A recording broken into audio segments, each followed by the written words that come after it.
Hi అండి. అందరికీ నమస్తే. Welcome to Kalpana's kitchen. ఈరోజు మనము వినాయక చవితికి అందరూ ఇష్టంగా తినే పాల తాలికల్ని ఎలా చేయాలో చూద్దాము. దానికోసం మనం ముందుగా ఒక 3-4 టేబుల్ స్పూన్స్ వరకు సగ్గుబియ్యాన్ని ఒక అరగంట వరకు నానబెట్టుకొని ఉంచుకోవాలి.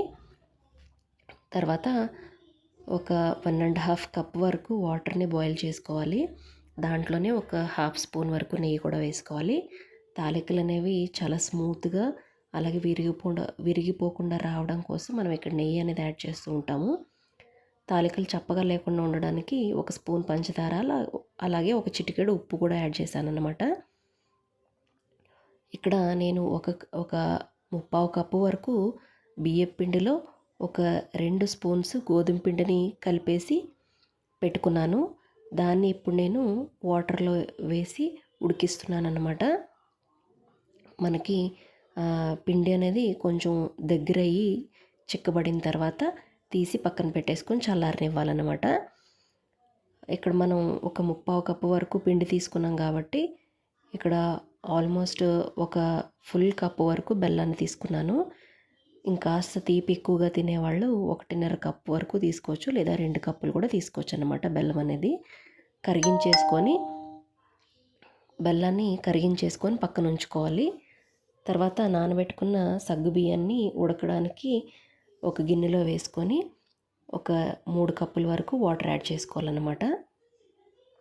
తర్వాత మనం ఉడకబెట్టుకున్న పిండిని తాలికల్లాగా చేసుకోవడానికి చేతికి కాస్త పొడి పిండి అనేది అద్దుకుంటూ సన్నటి తాలికల్లాగా చేసుకోవాలన్నమాట. మనకి తాలికలు అనేవి లావుగా చేసామంటే కనుక తినేటప్పుడు కాస్త ఇబ్బందిగా ఉంటుంది. సన్నగా కనుక పొడవుగా చేసుకున్నామంటే మనకి సేమియాల్లాగానే ఉంటాయన్నమాట.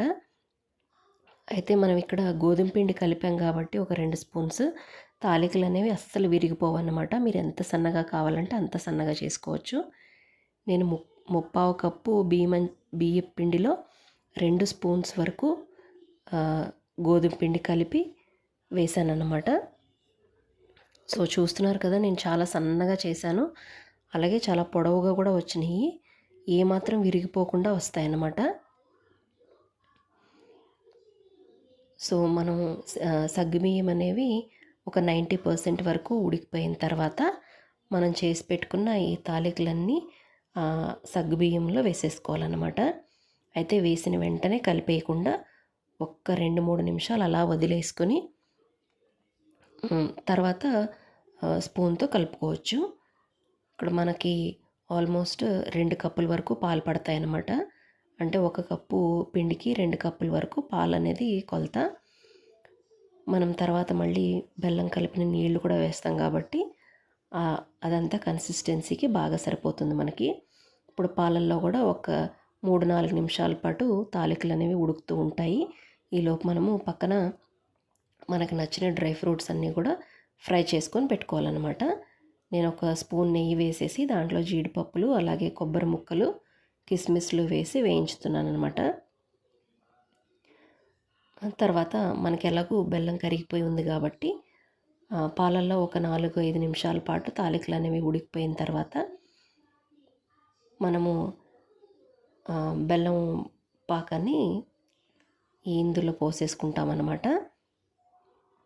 మనం ఆల్రెడీ పాలు ముందే కాచుకొని గోరువెచ్చగా అయ్యేంత వరకు వెయిట్ చేసి తర్వాత కలుపుకోవాలన్నమాట. ఈలోపు మనకి ముందే బెల్లం పాకం కూడా రెడీ చేసుకున్నాం కాబట్టి అది కూడా కాస్త చల్లారుతూ ఉంటుంది.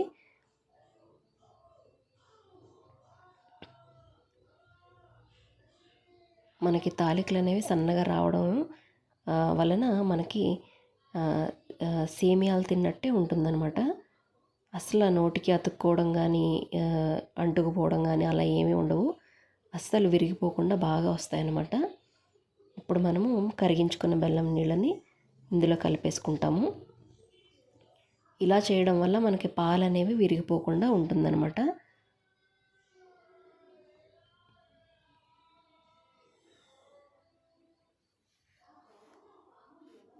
నేనైతే ఒక ఫుల్ కప్ బెల్లం మాత్రమే వేశాను. ఇష్టమైన వాళ్ళు ఇంకా కొంచెం ఎక్కువ కూడా వేసుకోవచ్చు. మనం వేయించి పెట్టుకున్న డ్రై ఫ్రూట్స్ అన్నీ కూడా ఇప్పుడు దీంట్లో వేసుకొని కలిపేసుకోవడమే. అంతే, చాలా సింపుల్గా పాల తాలికలు అనేవి రెడీ అయిపోతాయి అన్నమాట. తాలికలు అనేవి ఎక్కడ కూడా విరిగిపోకుండా బాగా వస్తాయి. ఈసారి పండగకి ఇలా ట్రై చేయండి. అందరూ ఎంతో ఇష్టంగా తినేస్తారు. మనకి పిల్లలైతే మరీ ఇష్టంగా తింటారు. సన్నగా పొడవుగా మనకి సేమియాల్లాగా ఉంటాయి కాబట్టి. తప్పకుండా వీడియో నచ్చితే లైక్ చేయండి, మీ ఫ్రెండ్స్ అందరికీ షేర్ చేయండి. Thank you.